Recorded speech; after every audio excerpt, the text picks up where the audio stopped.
centro de tu iglesia sé Jesús.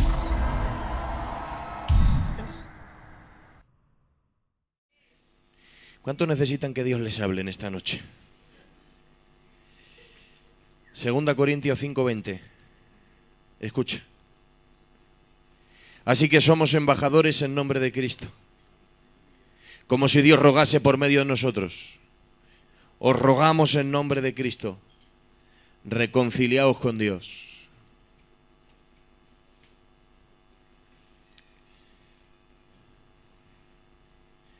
Así que somos embajadores en nombre de Cristo, como si Dios rogase por medio de nosotros. Os rogamos en nombre de Cristo, reconciliaos con Dios. ¿Saben qué? En el día del juicio, a la hora de ponerse delante de la presencia de Dios, para dar cuenta de lo que uno ha vivido en esta tierra,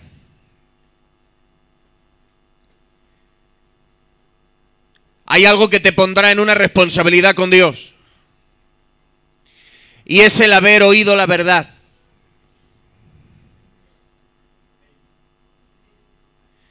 Haber oído la verdad, aunque solo sea una vez en tu vida, te pone en una responsabilidad el día que te tengas que presentar delante del trono de Dios.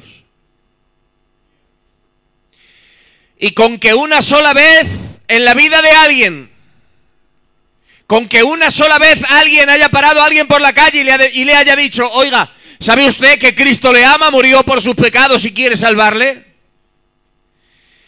Esas palabras, aunque solo sea una vez que las haya oído en su vida, le ponen en una responsabilidad delante de Dios. De modo que no podrá decir que se condenó por no haber oído la verdad. El maestro dijo: la palabra que yo he hablado, ella salvará o juzgará en el día postrero. Por eso dice la palabra que es una espada de doble filo. Es una espada con dos filos, y esos dos filos con dos efectos: la empuñadura en el medio. Y si no pilla la hoja principal, pilla la secundaria. La palabra es una herramienta tanto de salvación como de juicio. Y Dios nunca ha estado interesado en presentar en su evangelio a un Dios incapaz de juzgar, incapaz de enfadarse, incapaz de tratar el pecado. Porque Dios es bueno, es misericordioso, pero no es tolerante. Dios es misericordioso, pero no es tolerante. ¿Dónde está la diferencia entre tolerancia y misericordia?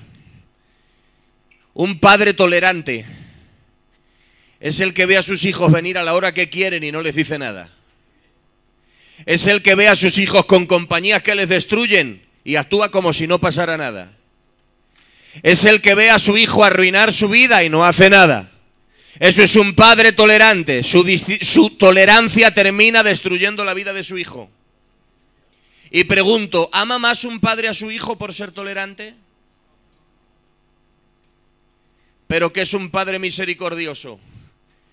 El que a pesar de los males de su hijo, siempre le espera despierto. Y aunque su hijo no tenga la capacidad de oírle, pero siempre le dirá una palabra. Un día se la dirá gritando enfadado, otro día se la dirá llorando. Otro día esperándole con el cinto, otro día rogándole por favor que cambie. Pero un padre misericordioso, ¿qué es? El que hace todo lo que está en su mano por cambiar la situación de su hijo. Eso es un padre misericordioso. El que no tolera la situación de su hijo, El que dice, no voy a normalizar que vengas a la hora que quieras, que los vicios acaben contigo, que te coman los 4 duros que tienes, que destruyas tu matrimonio, que destruyas tu juventud, que te arrimes a gente que acaba contigo. No lo voy a tolerar, pero en cuanto a misericordia, todas las veces que me necesites voy a estar. En cada ruina que te metas voy a estar para sacarte de ahí. En cada vez que entres a lugares donde no debes de estaré para sacarte. Eso es un Padre misericordioso, pero no tolerante. Tengo que decir en esta preciosa noche que Dios no es tolerante con el pecado. Dios no es tolerante con la suciedad. Dios no es tolerante con la inmoralidad. La palabra de Dios dice, el fundamento de Dios está firme teniendo este sello. Conoce el Señor a los que son suyos. Santo, tengo una noticia. Dios conoce a los que son suyos. Tengo una buena noticia para los santos. Dios te conoce. Pero tengo una mala noticia para los tibios. Dios te conoce. Él nos conoce a todos. Y el fundamento de Dios, ¿cuál es? Pablo dice, conoce el Señor a los que son suyos y apártese de iniquidad todo aquel que invoca el nombre de Cristo. Dios es absolutamente intolerante a la tibieza. Dios es intolerante al pecado. Dios es intolerante a la inmundicia, pero es tan misericordioso. Es tan misericordioso. Aleluya. Que ha dicho, si confesamos nuestros pecados, Él es fiel y justo para perdonar nuestros pecados y limpiarnos de toda maldad. Dios es misericordioso pero no tolerante. Su palabra es herramienta de salvación, pero también es herramienta de juicio.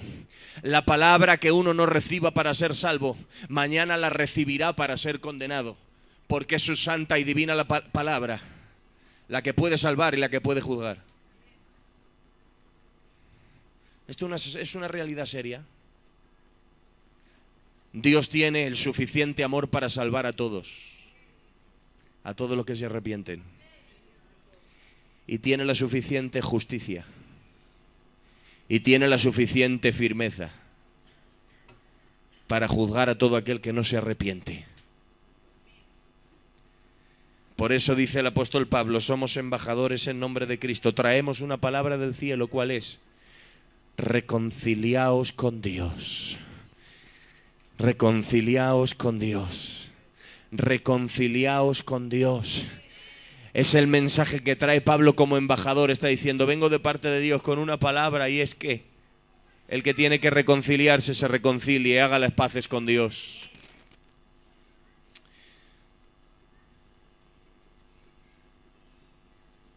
No dice regresen al culto.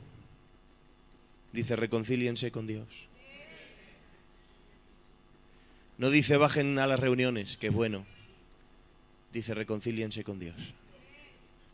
Porque curiosamente, la palabra reconciliar que todos usamos para el apartado que ha dejado de bajar, que ha dejado de venir al culto, que se ha alejado de la iglesia, la palabra reconciliar que nosotros usamos para el apartado que se ha ido al mundo, Pablo la usa palabral con la iglesia de Corinto.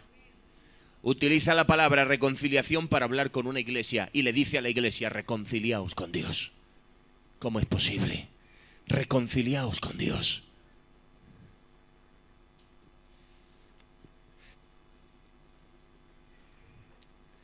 Porque la verdad que oyes te ponen una responsabilidad delante del trono. Porque si no, mañana cuando tenga que dar cuentas a Dios de mi vida, no podré decir que nadie me dijo la verdad. La verdad que hoy te salva, si no la recibes, mañana te condena. Santo es el nombre del Señor. Por eso, ir tocando, por favor, quien pueda, el piano o la guitarra.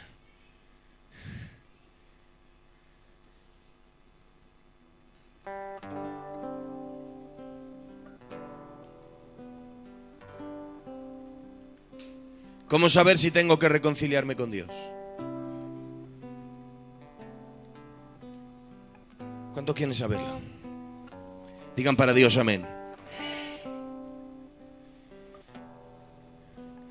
Si fueses a morir o Cristo viniese a la tierra esta misma noche, ¿habrías vivido el día de hoy como lo has vivido? Eso es una evidencia que me pone en una responsabilidad delante de Dios. Si esta noche se decidiese mi destino eterno, ¿habría vivido como he vivido hoy? ¿Habría practicado lo que he estado practicando? en el secreto cuando nadie me ve? ¿Habría usado mi boca como la usé? ¿Habría vendido como he vendido? ¿Habría sido valiente como lo he sido si fuese a morir esta noche? ¿O si supiese claramente que Cristo viene esta misma noche? Si la respuesta es no, tienes que reconciliarte con Dios.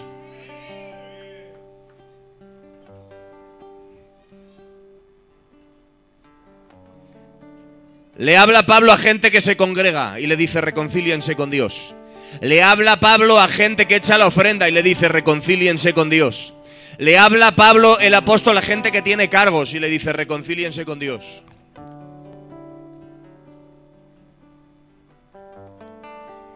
Como si Dios rogase por medio de nosotros, reconciliaos con Dios. Es hora de hacer las paces con Dios. Vuelve ahora en amistad con Él y tendrás paz, dice Job, y alejará de tu tienda la aflicción. Voy a hacer una pregunta, seguro que todos saben la respuesta. ¿Cuántos se acuerdan del hijo pródigo? Levanten su mano. Yo empiezo la frase que dijo y ustedes la terminan. Cuando el pródigo se vio rodeado de cerdos, dijo: ¿cuántos jornaleros hay en la casa de mi padre que tienen abundancia de pan y yo perezco de hambre? Y dijo: me levantaré e iré. A partir de iré, ustedes terminan la frase. Él dice: me levantaré e iré. ¿A dónde? A la casa de mi padre, ¿verdad? Yo también fallé en esa pregunta. No dice iré a la casa de mi padre. Dice me levantaré e iré a mi padre. Hay una diferencia. No iba buscando la casa, iba buscando al padre. Porque hay quien viene a la casa pero no viene al padre. Por eso el hijo se levanta. Y ya no es tanto lo que echa en falta la casa, el pan, que lo echa en falta, el calor del hogar, no. Él dice: iré a mi padre, iré a mi padre, iré a mi padre. Por eso el llamado de esta noche, hijo pródigo, no es vuelve al culto, es vuelve al padre. Vuelve al padre, vuelve al padre. Me levantaré, iré a mi padre, iré a mi padre, porque está diciendo el pródigo: si vuelvo a la casa pero no está el padre, la casa no tiene sentido sin el padre, el salón no tiene sentido sin el padre, la mesa de la comida no tiene sentido sin el padre. Déjenme que le diga, hermanos, hay una gran generación hoy en nuestro día sentándose en la mesa del Padre, pero que no conocen al Padre, cantando para el Padre, tocando para el Padre, pero que no le conocen, congregándose, pero que no le conocen. No han dejado de bajar, no se han alejado del círculo de la iglesia, pero llevan años enfadados con Dios en el corazón. Por cosas que Dios permitió en su día y todavía no se las han perdonado, y todavía cuando oran, oran con amargura, todavía oran con resentimiento. Tengo que decir: reconcíliate con Dios, reconcíliate con Dios, reconcíliate con Dios, haz las paces con Él.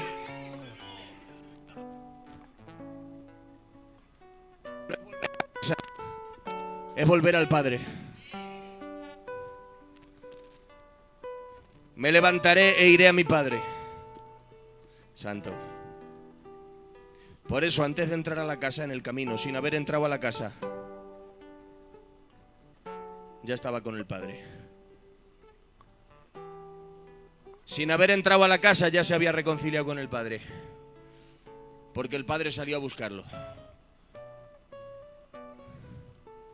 Como si Dios rogase por medio de nosotros. Es una pena, hermanos. Es una pena vivir una vida invertida en las cosas de Dios, pero alejado del Dios de las cosas. Es una pena, hermanos. Es una desgracia vivir profesando un evangelio para al final no salvarme. Pablo dice: Dios ruega por medio nuestra, reconcíliate con Él. Vuelve a su presencia. Ten la certeza de que si esta noche viene, te vas con Él. Deshazte de ese peso, de todo pecado, de toda práctica que no le agrada, de todo lo que no le glorifica, de dar la espalda a Dios. Porque el que hoy está siendo abogado